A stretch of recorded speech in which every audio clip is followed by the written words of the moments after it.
Doctor YS Rajasekhara Reddy జయంతి సందర్భంగా బాలాజీనగర్లోని MLA Madhavaram Krishnarao ఆయన విగ్రహానికి పూలమాలలు వేసి నివాళులర్పించారు.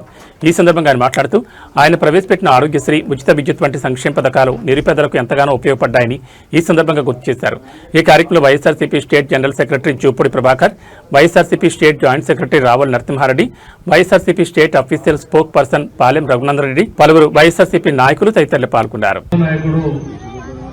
సరిగ్గా రాజశేఖర రెడ్డి గారి జయంతి సందర్భంగా బాలాజీనగర్ లో ఈ కార్యక్రమం నిర్వహించినటువంటి రాజశేఖర రెడ్డి అభిమానులందరికీ కూడా రాజశేఖర రెడ్డి గారు ఏ రకంగా అయితే దేశంలో గానీ రాష్ట్రంలో గానీ మంచి పేరు తెచ్చుకున్నాడు. నిజంగా చెప్పాలంటే ఆ చనిపోయినటువంటి చూస్తే చాలా బాధాకరం. ఒక మహానేతను భగవంతుడు ఆ రకంగా తీసుకపోవడం అందరూ కూడా బాధ కలిగింది. భారతదేశంలో, రాష్ట్రంలో అన్ని పార్టీలు కూడా ఆ టైంలో చాలా బాధపడ్డారు. రాజకీయ నాయకుడు అంటే రాజశేఖర రెడ్డి గురించి నేర్చుకోవాల్సినటువంటి బాధ్యత మనం చూశాం. నేను కూడా అతని పరిపాలన చూశాను. నిరుపేదల గురించి చాలా చేసినటువంటి గొప్ప నాయకుడు. అటువంటి వారి జయంతికి ఈ రోజు పిలవడం అనేది నాకు కూడా అదృష్టంగా. ఎందుకు రాజశేఖర రెడ్డి గారు కొత్తగా గుర్తుండిపోయాడు ఈ దేశంలో, ఈ రాష్ట్రంలో అంటే ఆయన ఒక ప్రత్యేకమైనటువంటి మనస్తత్వాన్ని కలిగి ఉండటం, దేశ రాష్ట్ర రాజకీయాల్లో ఉన్నటువంటి ప్రతిపక్ష నాయకులు కూడా గుర్తించి ఎన్నికలంత వరకే వివిధ రాజకీయ పార్టీలు ప్రభుత్వాలు ఏర్పడిన తర్వాత అది ప్రతిపక్షమైనా ప్రతిపక్షం కాకపోయినా వివిధ రాజకీయ పార్టీలు నడిపేటువంటి నాయకులందరూ కూడా ప్రభుత్వం ద్వారా లబ్ధి పొందాల్సిన అవసరం ఉంటుంది.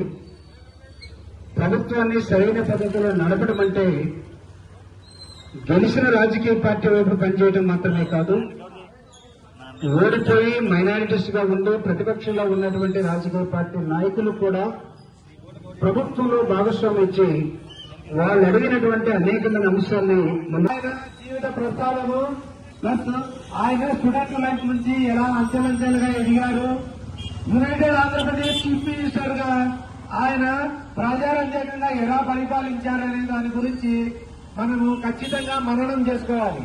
మహాభారతము, రామాయణము ప్రతిసారి ఎట్లా మనం వింటుంటామో ఇదే అట్లా ఆయన గొప్ప వ్యక్తిని గురించి మనము ప్రతిసారి మననం చేసుకోవడము తెలిసిన విషయాలు అందరికీ. నేనే కొత్తగా చెప్పను, కానీ మననం చేసుకోవాలని చెప్పేసి మళ్ళీ మళ్ళీ రిపీట్ చేసుకుంటున్నాము. ఆయన విద్యార్థి దశ నుంచే చాలా యాక్టివ్ గా ఉండి విద్యార్థి నాయకుడుగా ఉండేవారు. మళ్ళీ తర్వాత డాక్టర్ అయిన తర్వాత పేద ప్రజలందరికీ ఉచిత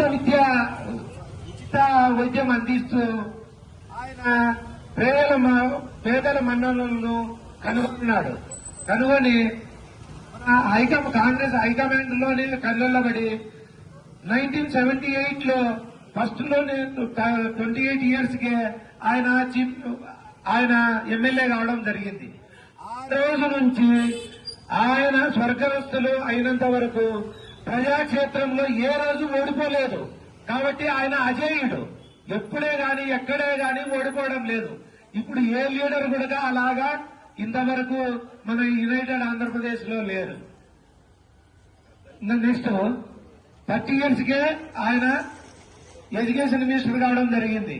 35 ఇయర్స్ కే ఆయన యునైటెడ్ ఆంధ్రప్రదేశ్ పిసిసి ప్రెసిడెంట్ కావడం జరిగింది.